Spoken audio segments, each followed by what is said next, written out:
कोई मानवता आज भी मित्र हुआ, तुम सोचोगे कि इसकी जो पत्नी है एक आध दिन को हमको दे दे तो उसमें रिश्ता टूट जाए। इसलिए ऐसा कभी विचार नहीं करता। उसके भाग्य की है वो उसकी है। तुम्हें जो मिली है वो कुरूप भी हो तो भी ठीक।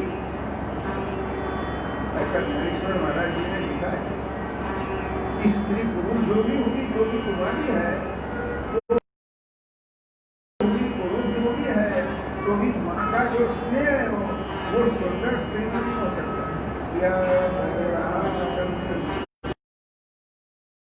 सुखदेव जिस समय तपस्या कर रहे थे उस समय अप्सराएं बोलती, उन्होंने कहा हे शुभ, तुम भी युवा हो हम भी यौवन है, इसलिए ये मौका फिर नहीं उनके चरणों के तरफ देख रहे हैं। बहुत कहा उन्होंने, बहुत आकर्षित करने की कोशिश की, लेकिन सुखदेव जी ने उनको कहा कि देखो माँ, अगर मैं आपके पेट से पैदा होता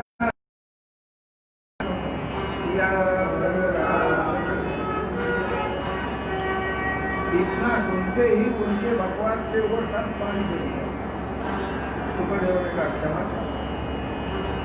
मुझे इसके लिए ऐसा बाध्य न करो, मैं आपका बालक हूँ, आप मेरी माँ हो।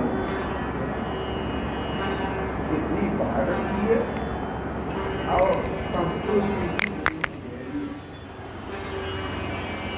पड़ता है, कौन देखता है, कौन विचार करता है। आज आदमी खाली ऐसे हवा में चल रहा है कि जिस हवा से और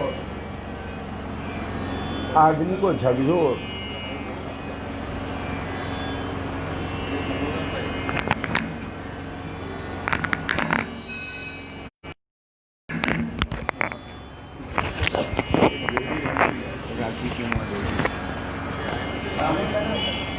क्यों है ना पेट्रोल इथे येऊन जाईल ना, इथे नको यायला आवाज।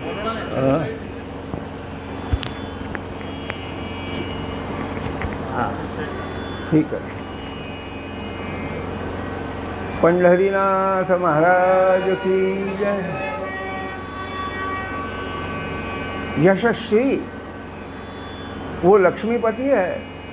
औदार्य, उदार कितना है, बोले उसके मुकाबले कोई उदार नहीं हो सकता। विचार करो कि दिन में जब प्रकाश सूर्य का देता है कितनी ऊर्जा मिलती है जीवन को। उसका कोई बिल आता है आपके पास कि इतने साल हो गए, इतने दिन हो गए, ये बिल लो।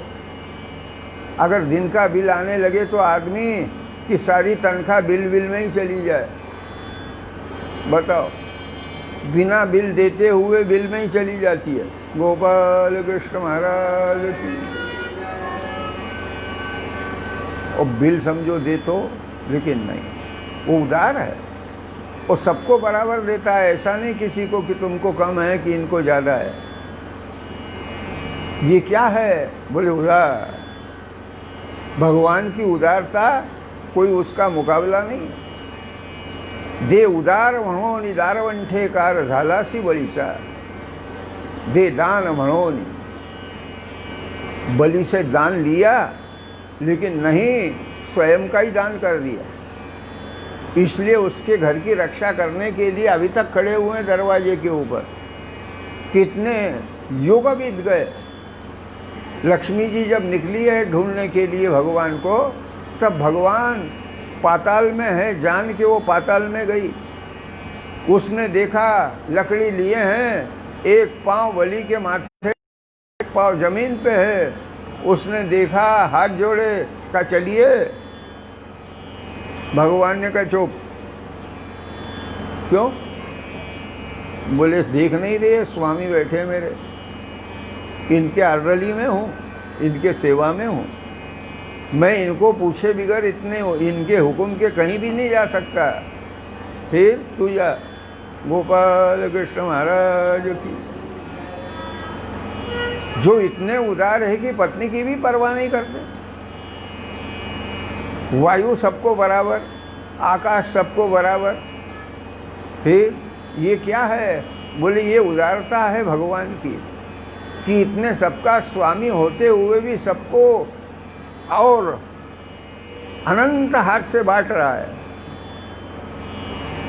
ये जीवन कोई सरकार ने दिया हुआ नहीं है, ये उस सरकार का जीवन है जिसने सबको जीवन दिया हुआ है, आज भी दे रहा है, कल भी देगा। तो उदार चरिता अनंतु वसुधैव कुटुंबकम, ऐसी जिसकी और व्यवस्था है वो यशस्वी औदार्य।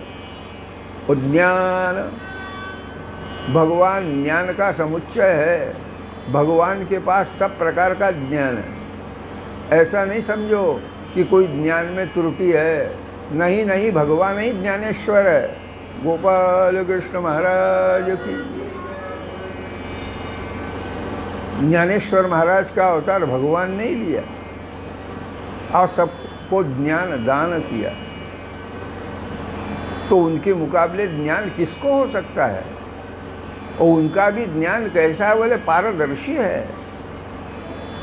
जिन्होंने वेदों में ज्ञान दिया, शास्त्रों को ज्ञाता बनाया, पुराणों को की धरोहर सोच्चिष्ट जगत त्रयम, व्यास जी ने जो लिखा हुआ है वो सारे त्रैलोक्य में फैला हुआ है।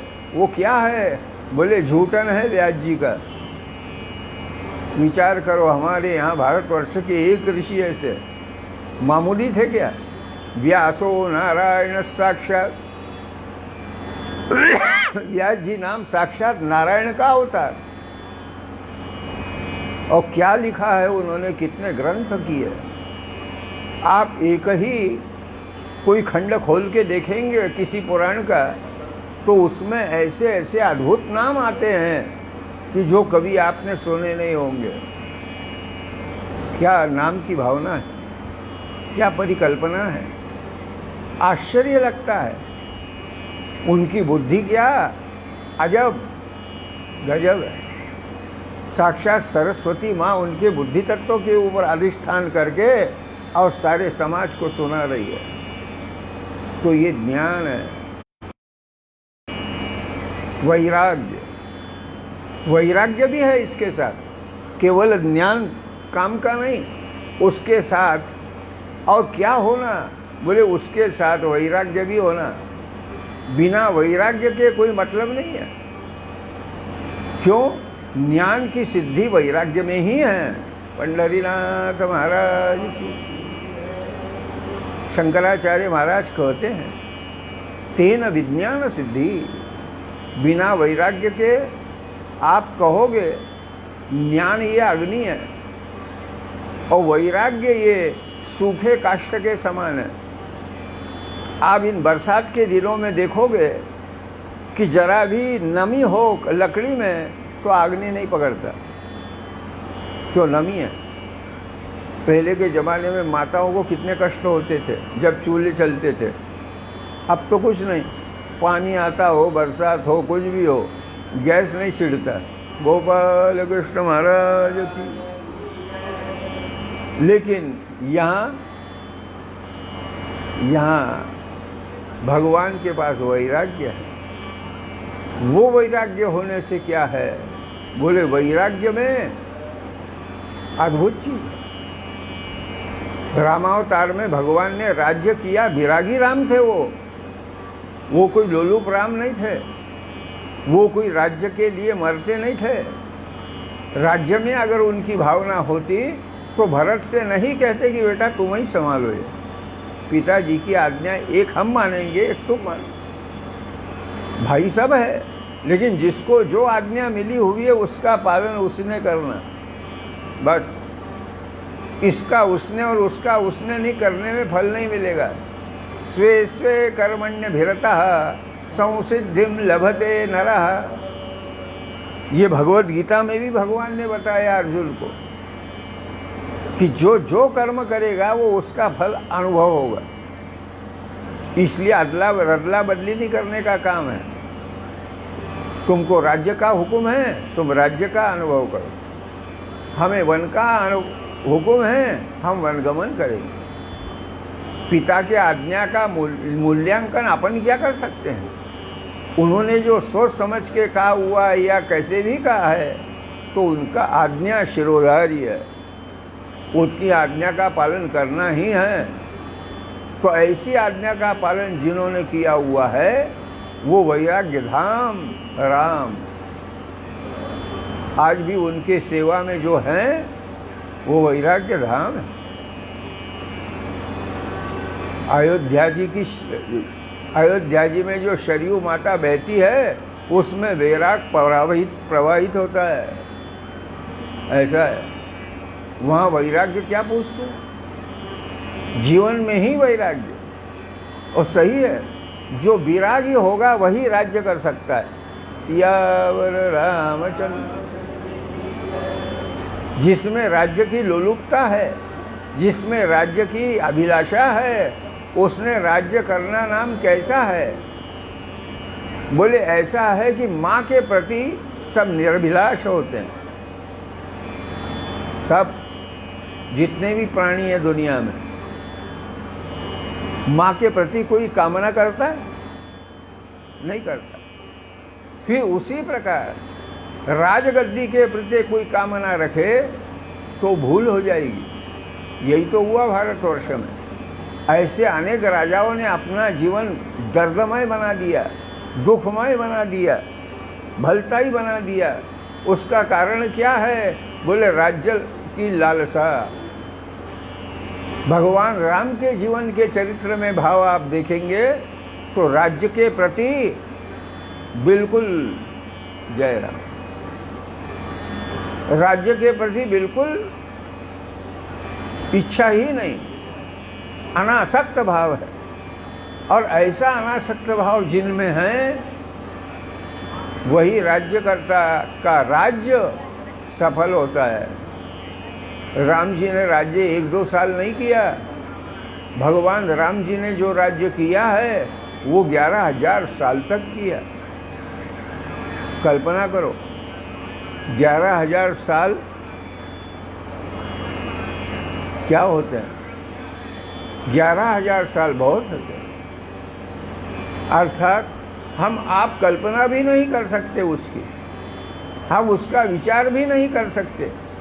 लेकिन जब गद्दी के ऊपर आए हुए हैं राम जी, सबकी इच्छा से, हालांकि राजा दशरथ नहीं रहे उस समय देखने के लिए, लेकिन वो जहाँ भी थे वहाँ से प्रसन्न, उनकी आत्मा को शांति मिली, उनकी आत्मा को संतोष मिला कि चलो मेरे होते हुए जो भी नहीं, तो भी मेरे पश्चात और मेरे पुत्र राम ने सब संभाला।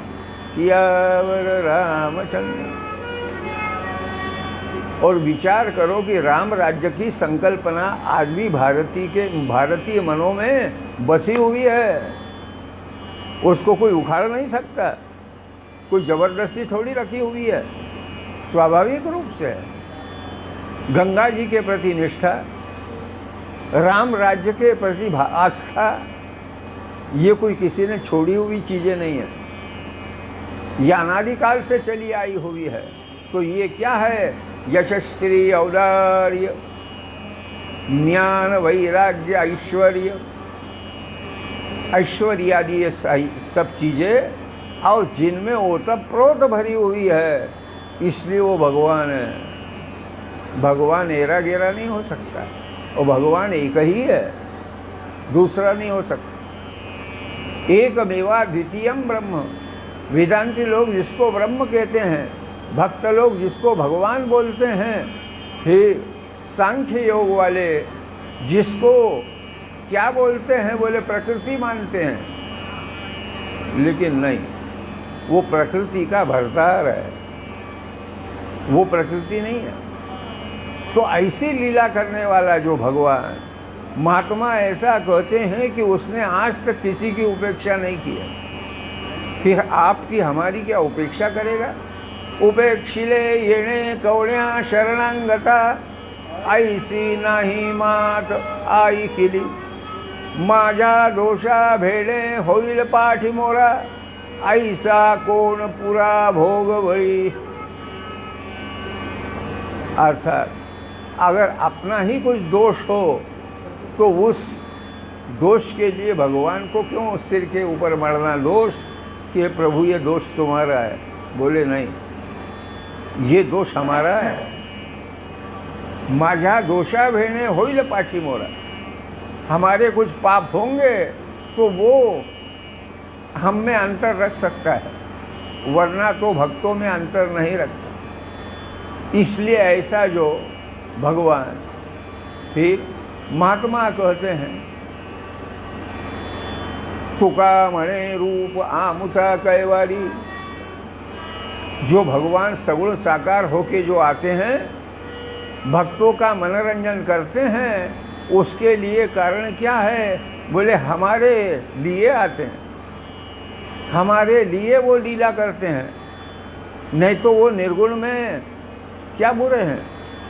लेकिन सगुण साकार होके आना ये उनका निज स्वभाव बन जाता है, और भक्तों को देखने के लिए ही उनको ये लीला करना पड़ती है, नहीं तो वो जहाँ है वहाँ क्या बुरे हैं। लेकिन नहीं, उनको ऐसा लगता है कि हमको भी इन भक्तों का संग मिले, इन भक्तों की संगति मिले, इसलिए भगवान को अकेले में वैकुंठ में चैन नहीं पड़ता। ऐसा लिखा है तुकाराम महाराज जी ने, शेषाचे सदन भक्त सदन आवडले। कोई कहे कि शेष शयन करें, ये मजे में प्रेम से 6-6 महीने क्या साल भर करे, कोई दिक्कत नहीं। उनको शेष शयन में भी रुचि नहीं है, न वैकुंठ में रुचि है। फिर यहाँ आने का कारण क्या है? बोले यहाँ आने का कारण ही भक्त मेला है, जहाँ भक्तों का उत्साह, भक्तों का प्रेम उमड़ पड़ता है, वहीं भगवान को आकर्षण हो जाता है। आप देखेंगे कि चुंबक लोहे के उस सीमा में पहुंचा, सुई लोहे को खींचता है। जब जड़ वस्तु को खींच सकती है, तो ये हमारा परमात्मा तो भगवत स्वरूप और सत्य रूप है, चैतन्य स्वरूप है। इसका आकर्षण क्या पूछते हो? भक्त लालायित है उसके दर्शन के, उसके वचन के, उसके रूप के, इसलिए उनके ही लिए वो निर्गुण का सगुण बनता है, पृथ्वी के ऊपर आता है और संकल्प के अनुसार लीला करके फिर स्वरूप में स्थित हो जाता है। बस यही उसका कार्य है। ऐसा कार्य करते करते कितने युग बीत गए, लेकिन ये परंपराएं बराबर चलती आई हुई। इसलिए भगवान भक्तों की तो उपेक्षा कभी कर ही नहीं सकता है, संभव ही नहीं। जो भी भक्त जहाँ थे वहां जाके भगवान ने दर्शन देने का कारण ही क्या है?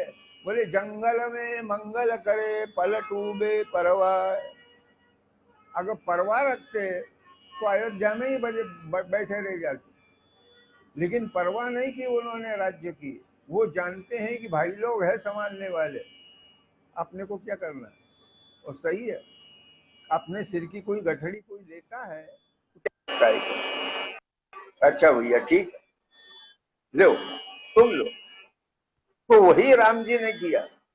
उन्होंने विचार किया कि अभी तक हमको राजगद्दी की लालसा नहीं या राजगद्दी में लोभ नहीं, फिर उनका लोभ था भक्तों को दर्शन देना, दुष्टों का संवहन करना। इसलिए भगवान ने कई माता की आज्ञा का और यहाँ से पालन किया है, यहाँ से स्वीकार किया हुआ है। और भगवान ने पिताजी को भी समझाया कि पिताजी निश्चिंत रहे, आपके वचनों का पालन निश्चित हो, कोई बात नहीं। आप ऐसे संकोच में न आइए कि मैं कैसा कहूं, हमने सुन लिया है माता जी के द्वारा और हम उसको स्वीकार करते हैं, हमारे पास कोई शिकायत नहीं उसकी। आपने जो वचन दिया है वो पूरा होगा। पंडरीनाथ महाराज की। तो भगवान भक्तों का जैसा भाव जानते हैं, ऐसे अभक्तों का भी दिल जानते हैं। इसलिए भक्त हो अभक्त हो, सुष्ट हो दुष्ट हो, वो कैसा भी हो, सबकी इच्छाएं पूर्ण करने के ही लिए जिनका अवतार है, वो कभी भक्तों की उपेक्षा नहीं करेंगे। ये हमारे संत तुकाराम महाराज जी का आत्मविश्वास है। और इसीलिए वो बोलते हैं, उपेक्षिले ये ने कौण्या शरणंगता,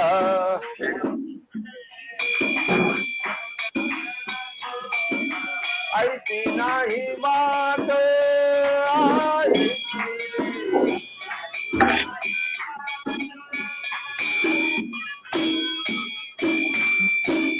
गोपाल कुमारी, गोपाल कुमारी, गोपाल कुमारी, कुंडली कवरदा हरि पंढरीनाथ महाराज की, पांडुरंग हरी जय जय, वासुदेव हरी जय जय, पांडुरंग हरी।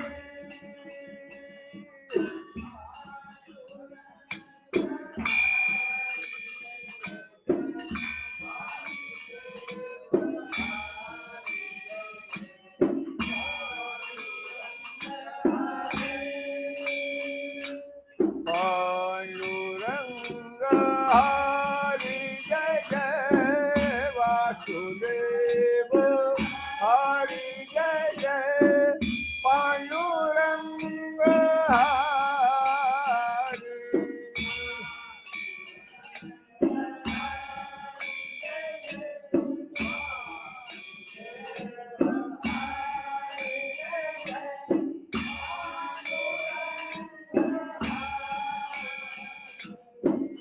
पांडुरंग हरी जय जय, वासुदेव हरी जय जय, पांडुरंग हरी जय जय, वासुदेव हरी जय जय, पांडुरंग हरी।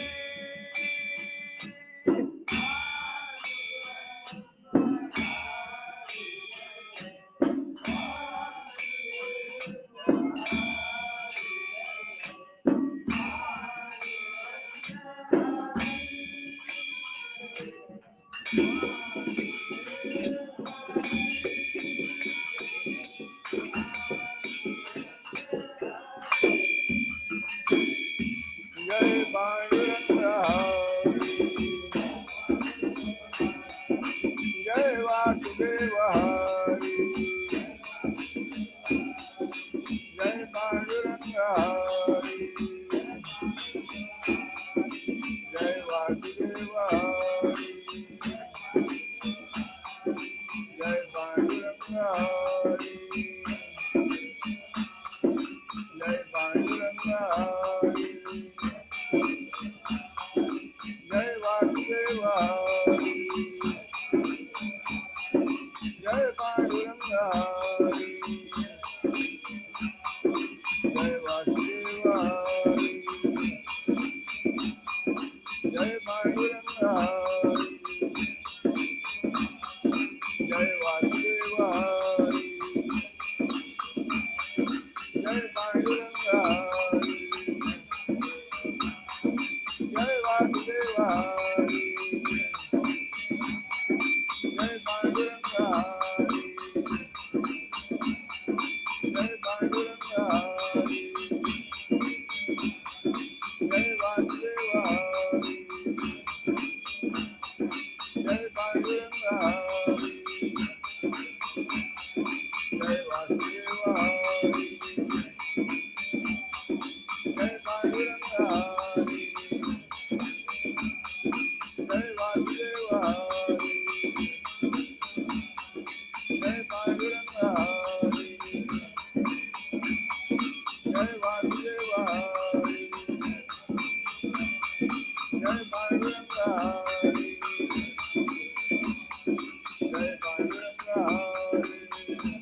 मंगली कवरदा हरि गोपाल कृष्ण महाराज, सदगुरु समर्थ ज्ञानेश्वर महाराज की, सदगुरु समर्थ महिपतिनाथ की, सदगुरु समर्थ वासुदेवनाथ महाराज की, पंढरीनाथ महाराज की जय। श्री कृष्ण गोविंद हरे मुरारे, हे नाथ नारायण वासुदेव। श्री कृष्ण गोविंद हरे मुरारे, हे नाथ नारायण वासुदेव।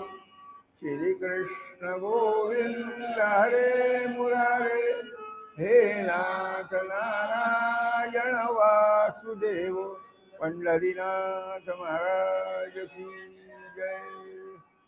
अच्युतानंत गोविंद नामोच्चारण भेषजात नश्यन्ति सकला रोगाः, सत्यं सत्यं वदाम्यहं। पंढरीनाथ महाराज की।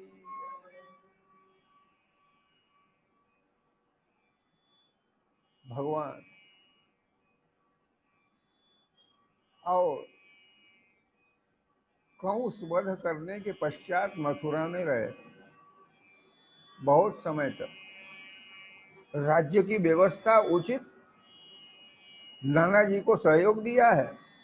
पूरी व्यवस्था जो चरमरा गई थी, जो दुष्टों के हाथ पहुंची थी, उन सारे दुष्टों को ठिकाने लगाया हुआ है। कई शरण आए हैं और फिर नाना जी की व्यवस्था उत्तम कर दी। नाना जी भी प्रसन्न हो गए, कहा बेटा ये तुम ही संभालते। भगवान ने कहा नहीं, हमको और भी उद्योग है आगे। भगवान के जीवन का पूरा जो चित्र के पूर्व ही खींच के रखा था। राम जी का जन्म जीवन और उनका जो चरित्र है वाल्मीकि ने ग्रथित किया था। तो ये भगवान ने स्वयं अपनी इच्छा से और इच्छा शक्ति से उसको तैयार किया था। बाद में रचना हुई, लेकिन ये भगवान का ही बनाया हुआ खेल था सब। इसलिए भगवान ने राज्य गद्दी कहीं नहीं ली। अब कंस की जो पत्नियां हैं, इनको बहुत बुरा लग रहा है पति जाने से, क्योंकि उनकी सत्ता गई, मनमानी समाप्त तो हो गई। और अब राज्य जो सुचारू रूप से चल रहा है, सारी जनता प्रसन्न है। जनता में भी विश्वास हो गया कि अब राज्य में अनहोनी नहीं होगी, बहुत सुचारू रूप से चल रहा है। बूढ़े उग्रसेन महाराज को भी जरा राहत मिली। कंस ने बहुत यातनाएं दी थी, बहुत तकलीफ दी थी। अब कंस की जो पत्नियां है वो बाप से हमेशा संपर्क करती है और बोलती है कि कुछ भी करो और ये कांटा हटाओ। उन्हें नहीं मालूम था कि ये कांटा है कि फूल है। भगवान ने और मथुरा में रहने के लिए जो रुके हुए हैं वो दाऊ जी। एक दिन जरासंध ने एक मुसलमान से हाथ मिलाया, वो था काल यवन, सबसे भारत में आया हुआ पहला मुसलमान। मुझे लगता पैगंबर के भी पहले की बात है ये। काल यवन, उसने कहा फिक्र क्यों करते हो, तुम्हारे दुश्मन को मैं ये कर दूंगा। उसने कहा ठीक है, क्या चाहिए तुमको। कुछ नहीं, बोले मेरी सेना है, मैं सेना लेके मथुरा के ऊपर आक्रमण करूंगा और उसमें तबाह कर दूंगा तुम्हारे दुश्मन को, बेफिक्र रहना। काल यवन भरोसे पे रहा। फिर जरासंध भरोसे पे रहा काल यवन के, और काल यवन सेना लेके मथुरा में आने वाला है। ये जब भगवान को मालूमात हो गई, कैसा गुप्तहेर था भगवान का, पहले ही सब खबर मिल जाती है। अपने को अब होने के बाद खबर मिलती कि ऐसा हो गया, रो अब कुछ भी कर लो तुम। भगवान ने क्या किया, कब से भगवान की योजना चल रही थी, मथुरा में थे उस समय से, कि कहीं तो भी निवास की व्यवस्था बनाना है। वो कहाँ निगाह गई भगवान के पश्चिम तट के ऊपर। समुद्र को कहा कि भाई हमको यहाँ नगरी बनाना है, यहाँ जगह दो।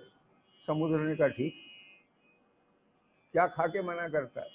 समुद्र ने जगह दे दी है, और बीचों बीच समुद्र में एक बेट जो है, वहीं भगवान ने अपनी द्वारका नगरी बनाई है।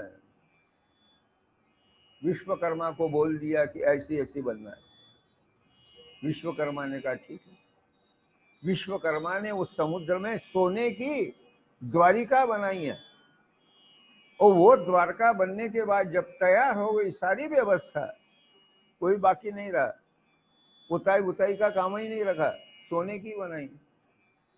अब सोने के ऊपर कोई पुताई करेगा नहीं।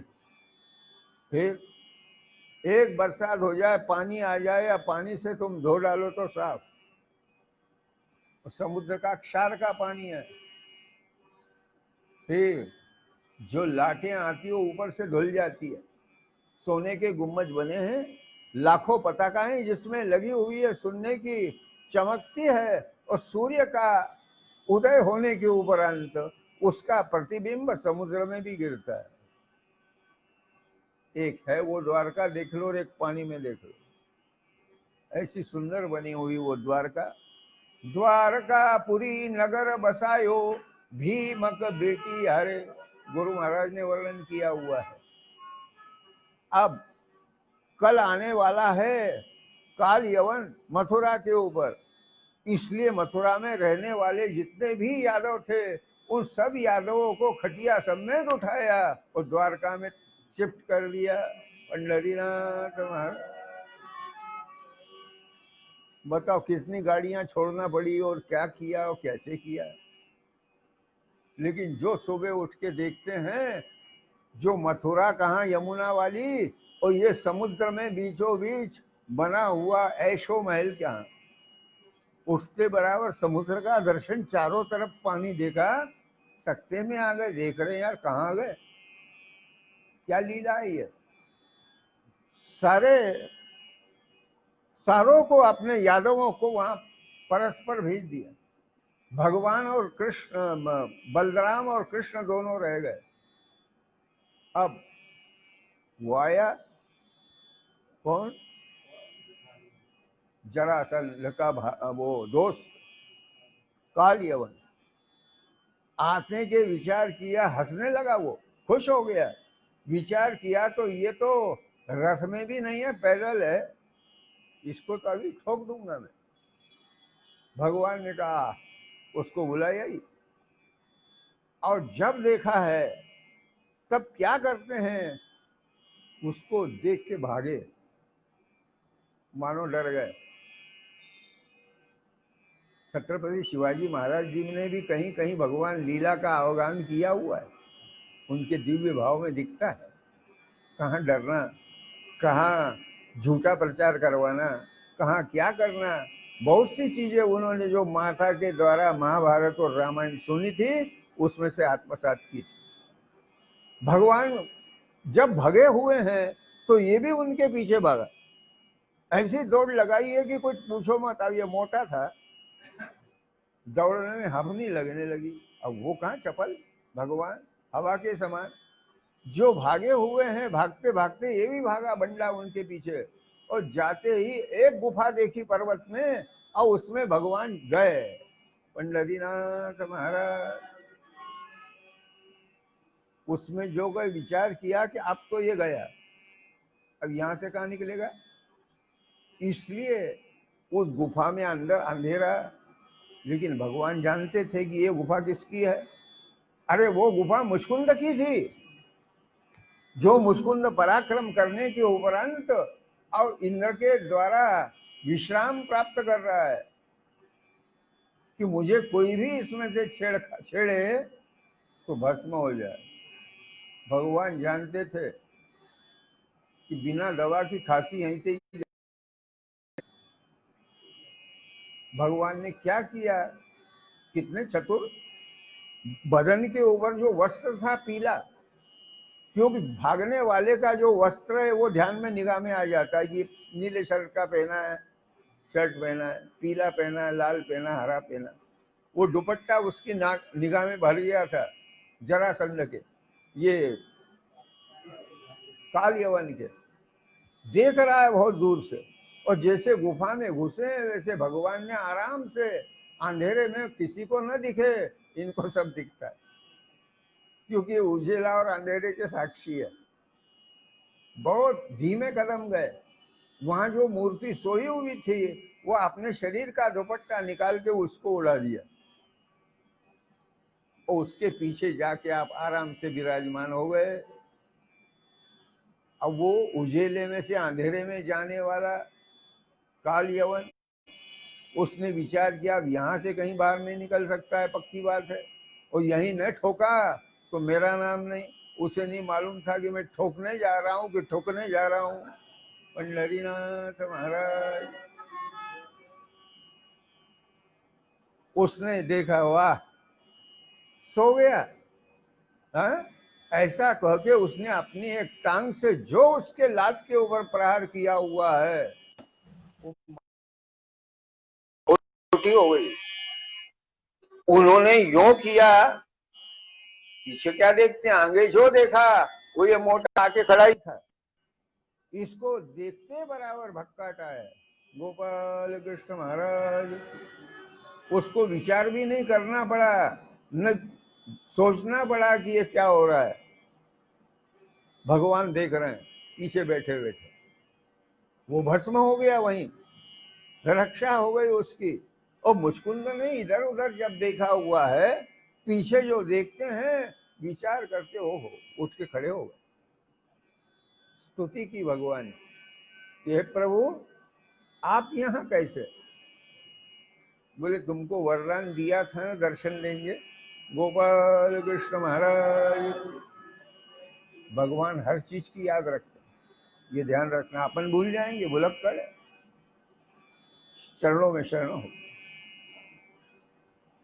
क्या हुआ ये क्या नहीं हुआ उसे भी पता नहीं। भगवान ने विचार किया पंचायत करना क्या, अपना काम था वो हो गया, कहा जाओ। यद्गत्वा निवर्तन्ते तद्धाम परमं मम। मुचकुंद को वहां से छुट्टी मिली हुई है, मुचकुंद तद्धाम पहुंचे हुए हैं। और इधर भगवान वहां से निकले, तब तक जरासंध भी आ गया था अपने सैन्य को लेके। जब जरासंध आया तो उसने वो जो पर्वत था उसको घेर लिया। दाऊजी भी बाहर खड़े थे प्रतीक्षा में, उन्हें मालूम था कि ये गया जरूर है लेकिन मरेगा ही। मुसलमानों को गाड़ा जाता है, भगवान ने कहा हम अपने पद्धति से तेरा इंतजाम करेंगे।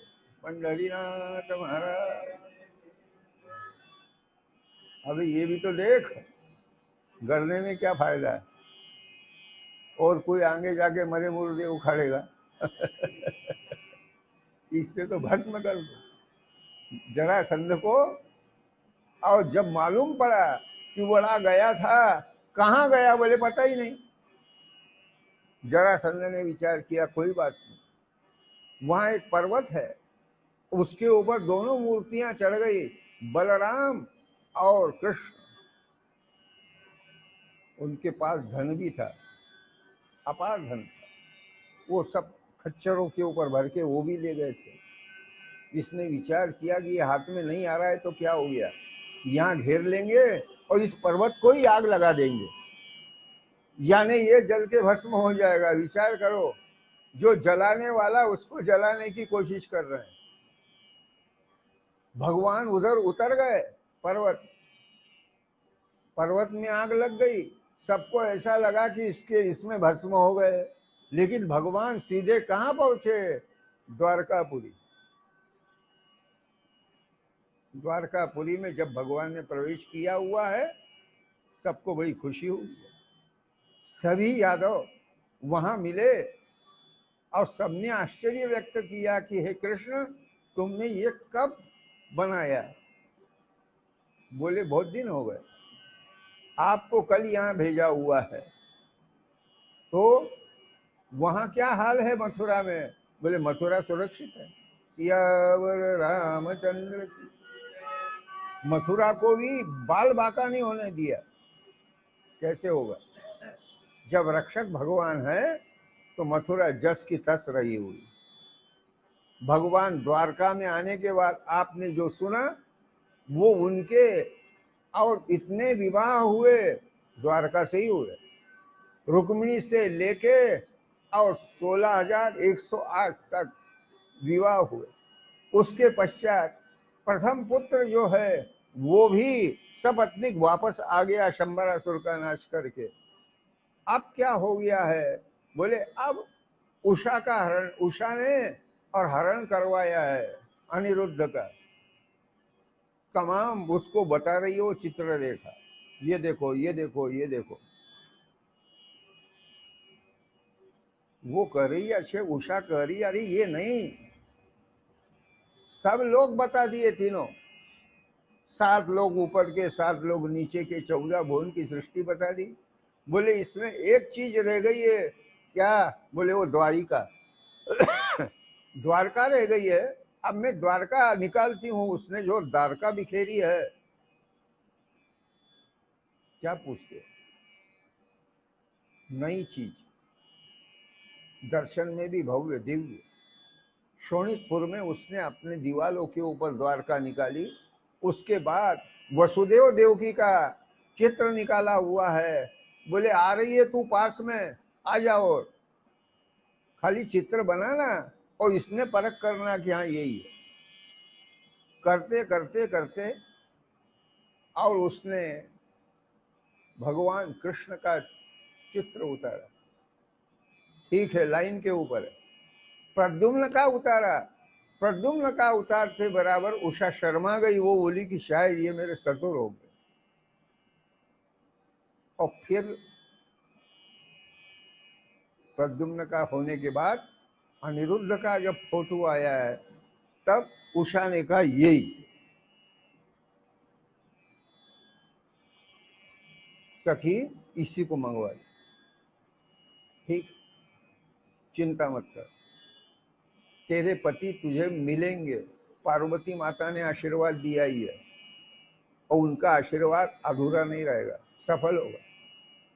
इसलिए मैं आज जाऊंगी और आज ये तेरा काम करूंगी। ऐसा कह के जिस समय वो रेखा निकली, चित्र रेखा, तो उसने नारद जी को हाथ जोड़े। वो नारद जी को गुरु मानती थी। नारद जी से पूछा कि मुझे द्वारका में जाना है और भगवान का जो ज्येष्ठ नाती है उसको लाना है। बोले मुश्किल है तेरा जाना, सुदर्शन तुझे जाने नहीं देगा, उसको मेरा नाम बता। ठीक, और मोहिनी अस्त्र का प्रयोग करके उसको खटिया समेत लिया। नारद जी ने दिया इशारा। जब गई, सुदर्शन ने टोका, कहा नारद जी के हुक्म से जाओ। और वो सीधी पहुंच गई द्वारिका में। स्त्रियां ही स्त्रियां सोई है। एक कमरा है, उसमें अनिरुद्ध बहुत प्रेम से सोया हुआ है, निद्राधीन है। उसके ऊपर मोहिनी अस्त्र का प्रयोग किया है उसने, और खटिया समेत उठाया। विचार करो, वो द्वारका से खटिया समेत ले जा रही है। ऐसी चोरियां कहीं सुनी आपने? हाँ? गजब हो गया। और कहां तक? बोले शोणितपुर तक।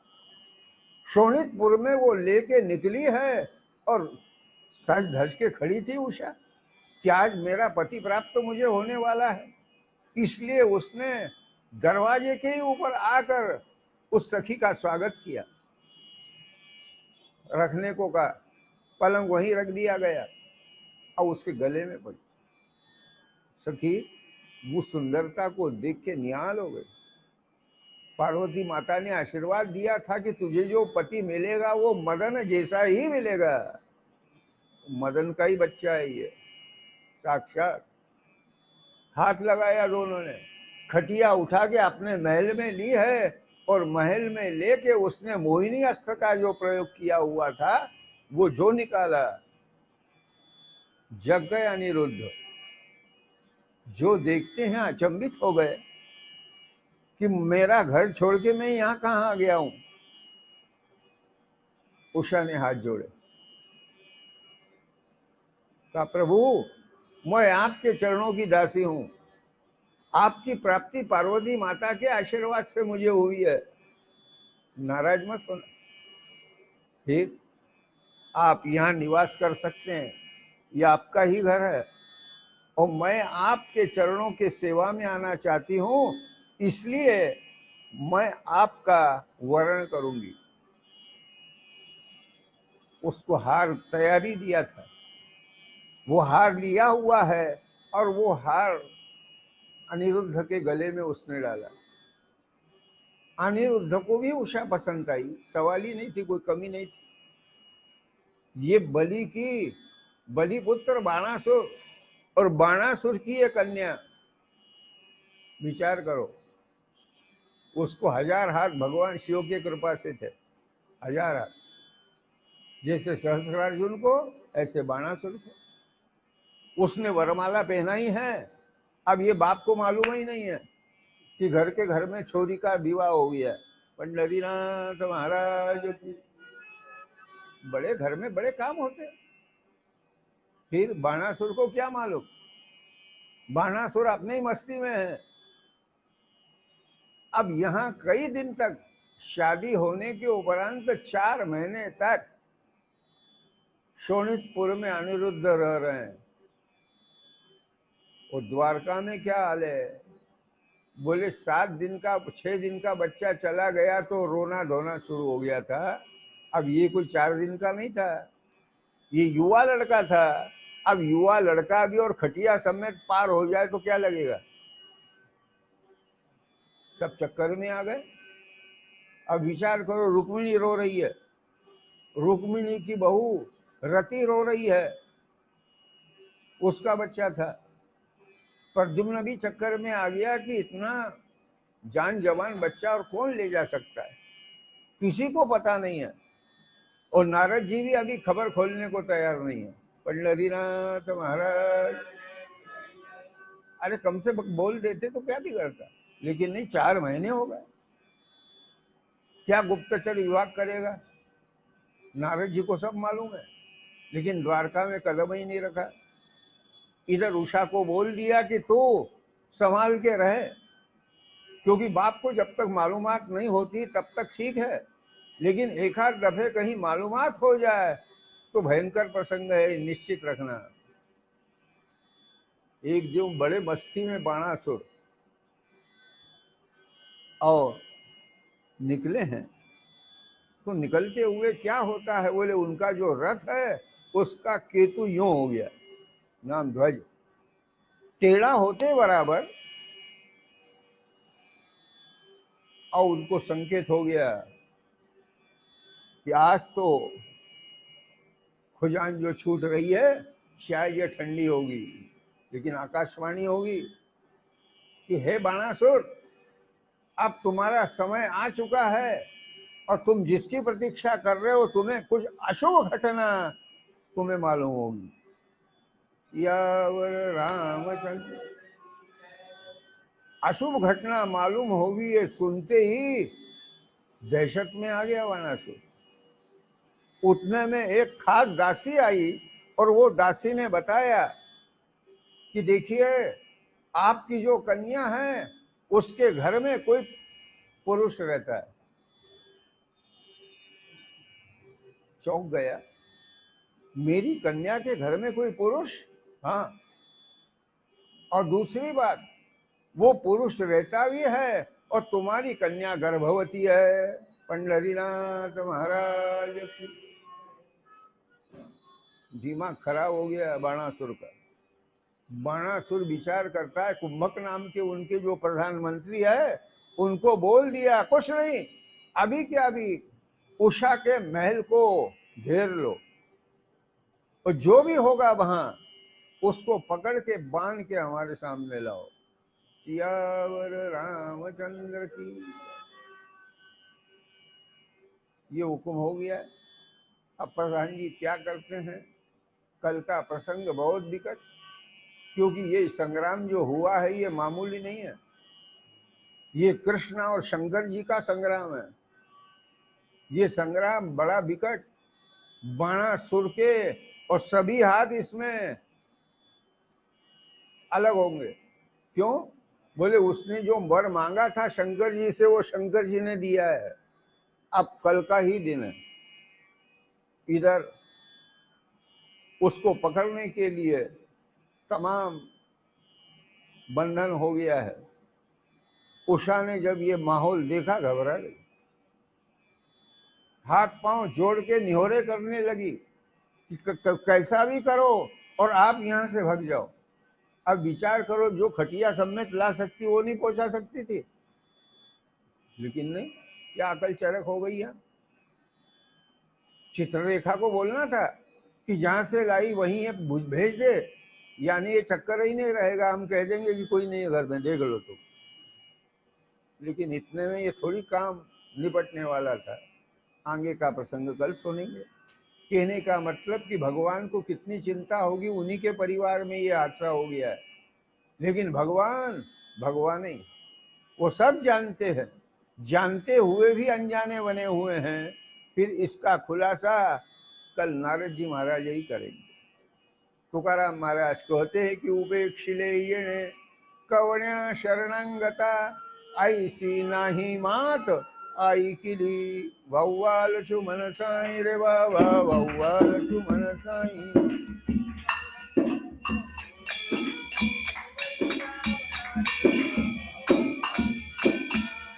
ओ जो विराज पीरा कठिन है दुनिया खूब झुकाई हो।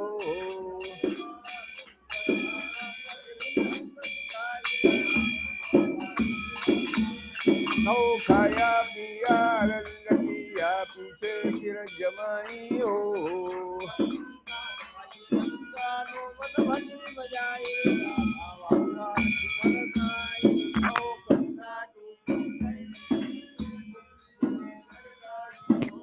घर घर भिक्षा मगना धान्य काम दे मुस्काई रे बाबा, ढोल बजा कर